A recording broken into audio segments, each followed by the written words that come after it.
ये जो generic medicine जो हम कहते हैं, ये अंग्रेजी का शब्द है, इसको हिंदी में कैसे समझाएं? मैं आपको बहुत सरल भाषा में बताता हूँ। हाँ। तो ये जेनेरिक नाम जो दवा का जो मूल सॉल्ट है, जो इसके अंदर जो दवा है, उसका नाम है, केमिकल नाम, उसका केमिकल नाम है। अब जैसे और उदाहरण अगर सरल करके बताएं इसको, तो जैसे ये लड़की दुबली पतली सी नजर आती है, तो मैं अगर डॉक्टर हूं, हाँ। तो मैं इसको ये कहूं, एक गिलास दूध सुबह, एक गिलास शाम को पिया कर।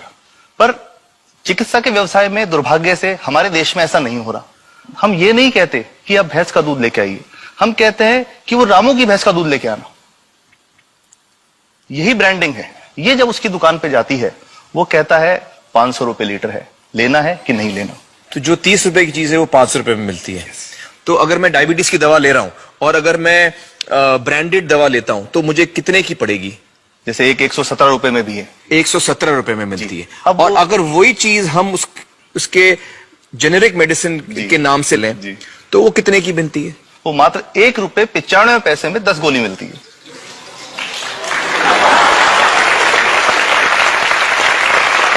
और दोनों गोलियों में कोई फर्क नहीं है किसी किस्म का? 100% समान, क्योंकि इसकी उत्पादन लागत ही इतनी है। उसका manufacturing, packaging, transport, retail margin, जो उसके मार्जिन जो हैं, जो हमारे ज्यादा वो सब मिला करके उतने की ही पड़ती है।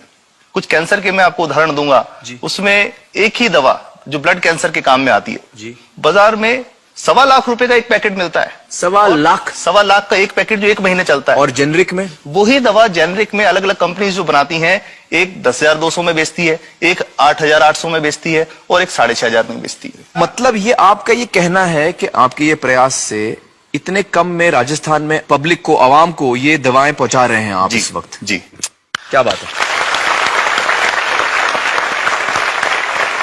मेरा ये सवाल है कि डॉक्टर्स जो हैं वो हमारे पर्ची पर जेनेरिक नाम क्यों नहीं लिख के देते?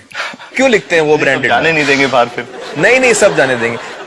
जब एक नया मेडिकल प्रैक्टिशनर जब प्रैक्टिस शुरू करता है, तो उसके पास जो कंपनी के जो मेडिकल रिप्रेजेंटेटिव्स होते हैं, सेल्स बढ़ाने का उनका काम होता है, मार्केटिंग प्रिंसिपल के हिसाब से सेल्स एजेंट होते हैं बेसिकली। फिर वो कहते हैं साहब आप हमारी जो दवा है यही लिखना, ये बहुत बेहतर दवा है, इससे मरीज ठीक होगा। और उनको डॉक्टर्स को लिखने के लिए उनको प्रेशराइज किया जाता है, उनको टेम्प्ट किया जाता है।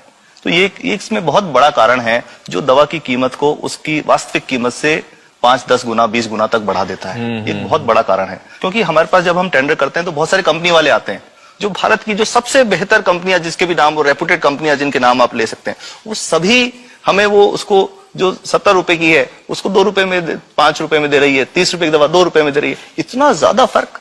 तो कंपनी तो दे सकती है और देना चाहती है और हमें देती भी है इतनी कम दामों में, हमें दे रही है ना, ये संभव तो है। अच्छा, मैं आपको बताऊंगा कि भारत से हम लगभग 45,000 करोड़ रुपए की जेनरिक दवाइयां प्रतिवर्ष विदेशों को निर्यात करते हैं। आप भेजते हैं दुनिया भर में जेनरिक, ये जो सस्ती दवाएं हैं आप विश्व भर में भेजते हैं? विश्व भर में हमारे लोगों को नहीं मिलती। हमारे देश में महंगी है, हमारे देश में महंगी है। और अगर ऐसा है तो हमें कोई ईस्ट इंडिया कंपनी की जरूरत नहीं, हम वापस उसी दिशा में जा रहे हैं। आपने जब ये शुरू किया तो आपको कोई रेजिस्टेंस फेस करना पड़ा राजस्थान में? देखिए, जो प्रयास हम कर रहे हैं ये बेसिकली धारा के विपरीत बहने का एक प्रयास है जी। काफी थ्रेट्स भी हैं, क्योंकि इसमें माफियाज भी हैं, ड्रग माफियाज जो ऑपरेट करते हैं।